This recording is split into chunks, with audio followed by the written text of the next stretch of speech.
오늘은 그 이론 부분에 대해서 말씀을 좀 드릴게요. 이번 주에 제 같은 경우도 응암동에 있는 도시재생 활성화 구역을 정비구역 지정하기 위해서 어, 전체 구역 내에 있는 종전자산평가와 향후에 대한 종후자산평가를 구청에서 다 준비를 하고 조만간 주민설명회를 한다고 하니까요. 공람 공고를 한다고 하니까 제가 봤을 때는 응암동의 700번지 1원에 있는 도심재생 활성화 구역의 재개발 추진에도 여러분들이 관심을 가졌으면 좋을 것 같습니다. 자, 그리고 오늘 뭐 이번 주는 또 바빴죠. 그래서 뭐 천호동에 있는 뭐 어떤 구역에 대해서 시속통합계획 방식을 추진하기 위해서 구역계를 전면 재검토를 하고 그에 따라 가지고 기본적으로 노후 불량도까지 체크하고 그 지금 현재 그 설계업체에서 설계를 그리고 있습니다. 아마 설계업체의 그림이 끝나고 나면 구청에 들어가서 이렇게 해서 신속통합계획 방식을 신청하려고 준비합니다. 라고 해서 구청과의 사전 협의를 통하고요. 그 협의가 끝나고 나면 말 그대로 동의서 검인 받아가지고 전체 토지 등 소유자의 30%의 동의서를 받아서 신속통합계획 방식을 진행해 보려고 합니다. 자, 그래서요. 지금 보니까 뭐 조금씩 뭡니까 재개발이든 또 강이든 사람들이 또다시 관심을 가지고 있는 것 같습니다. 나름대로 저도 이 지역에 대한 분석 그리고 실제 임장 가서 하나하나 꼼꼼하게 체크해 보는 포인트를 하면서 저 개인적으로도 가면 갈수록 임장에 대한 만족도가 높아지는 것 같습니다. 그에 따라 가지고 뭐 수강생들도 뭐 같이 뭡니까 호응도 좋아진 것 같고요. 먼저요. 지금 제 전공이 재개발 재건축이에요. 그렇다고 지금 시점에서 재개발 재건축을 뭡니까 직접적으로 투자하는 것은 솔직히 약간 지금 현 시점에서 트렌드는 맞지 않다고 봐집니다. 또 지금처럼요 대사 1구역, 부사 4구역처럼 조합 설립 인가받고 사업 시행과 준비하는 곳 그리고 이런 곳들은 향후에 사업 시행 인가 이후에 시공자와의 공사 협의로 인해서 아마 식구를 가능성이 있습니다. 자, 그래서 저는요, 오늘 이 장면을 보고 재개발 관련돼서 투자를 어떤 방식으로 하는지에 대해 말씀을 드리겠습니다.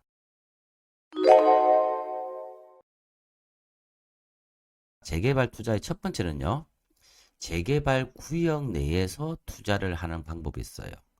그래서 재개발을 진행하고 있다라고 하면 이 구역 내에 있는 다세대 주택인 빌라, 그리고 단독주택이라든지, 그리고 토지, 이런 부분에 대해서 직접 투자하는 방법이 첫 번째가 있고요. 그리고 또 어떻습니까?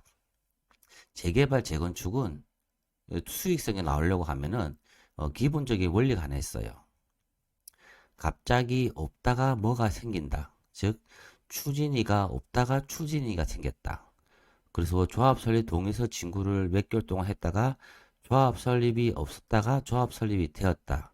라고 하면 조합 설립이 되기 직전부터 해서 조합 설립 인가를 받고 나면 약 뭡니까? 한 달과 두 달 사이에 부동산 시장의 가격은 급상승하게 되어 있습니다.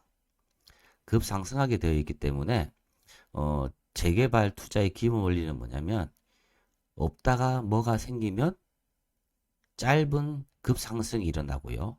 그런 짧은 급상승이 끝나고 나면 이어서 6개월에서 8개월 그 다음 단계까지 어떻습니까?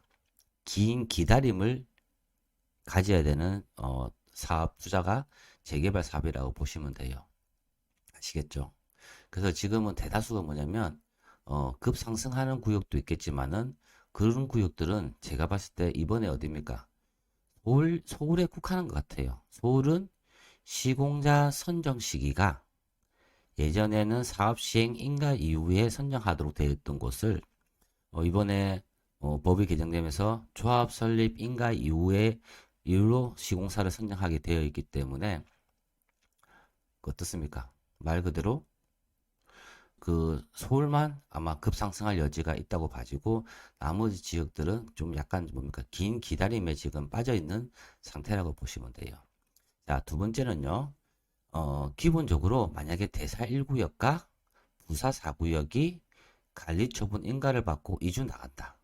이주 나가면은 어떻습니까? 보통 6개월을 기준으로 해가지고 이 뭡니까? 조합원 400명 그리고 세입자까지 포함하면 한 6, 700명 되는 사람들이 이 두 개 구역들이 6개월 안에 우르르 다 뭡니까? 전세를 구하러 또는 뭡니까? 집을 구하러 움직인다는 겁니다.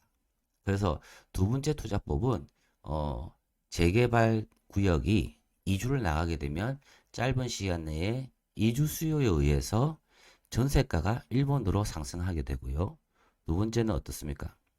매매가가 또 상승할 수 있는 여지가 있으니까 이주 수요를 받아줄 수 있는 인근 지역에 투자하는 방법이 또 한 가지가 있습니다.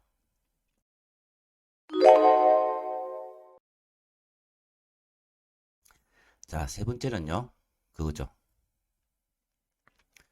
말 그대로 이 대사 1구역과 부사 4구역이 새 아파트가 만들어졌다.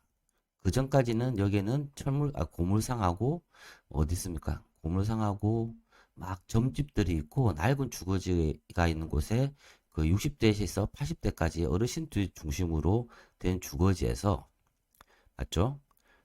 신축 세대수 1000세대가 이상 만들어지고 GS랑 하나건설의 좋은 브랜드들이 들어가게 되면 이쪽으로는 경제 능력 있는 40대 중심으로 해서 사람들이 많이 입주를 하게 되어 있다고요. 그러면 어떻게 될까요? 당연히 재개발로 인해서 주거 환경이 개선이 되는 거고요. 두 번째는 뭘까요? 말 그대로 경제 능력이 있는 분들이 소비를 하다 보니까 기존에 낡았던 점포가 전방 같은 부분들이 프랜차이즈에 들어오게 되고 그에 따라서 부족했던 기반 시설의 도로들이 이렇게 뭡니까? 도로가 셋백되면서 넓어질 수도 있겠죠. 자, 그렇다 보면은 이 앞쪽에는 학원가들도 형성될 수 있지 않습니까? 그래서 어디입니까? 이렇게 있던 기존에 있던 도로에서 이쪽으로 더 넓어졌다. 그리고 횡단보도가 들어섰다. 아파트가 들어서게 되면 이 앞쪽 길 건너편 쪽에도 어떤 변화가 일어날까요?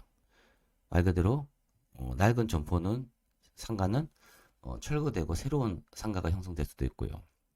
그리고 1층에 있는 상권들에 있는 업종들이 다들 프랜차이즈라든지 좋은 형태로 바뀌어버리면 즉 재개발이 되면서 기반 시설을 제공하고 주거 환경이 좋아지면서 반사적으로 상권도 같이 좋아지고 인근 지역에 있는 단독 주택지도 좋아진다는 것에서 즉 뭐냐면 재개발이 됨으로써 반사적 이익을 보는 그런 곳에다가 또 투자를 하는 방법이 좋을 것 같습니다.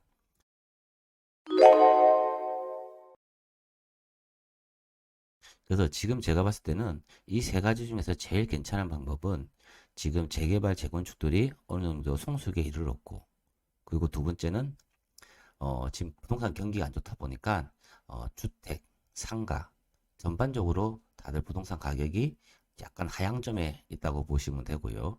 그래서 저는 제일 괜찮은 투자는 재개발이 됨으로써 반사적으로 좋아지는 곳에 투자를 하는 방법들을 여러분들이 연구해 보시면 좋을 것 같습니다. 자, 그래서 즉 뭐냐면 직접적 투자도 있고 이주수에 대한 반사적 이익 보는 것도 있고 재개발이 되면서 기반시설이 확충되면서 그 길 건너편 쪽이 좋아지는 이런 세 가지의 유형 형태를 여러분들이 머릿속에 항상 기억하시면서 재개발 구역 보러 가더라도 이 세 가지 포인트로 접근하시면 도움이 되실 것 같습니다.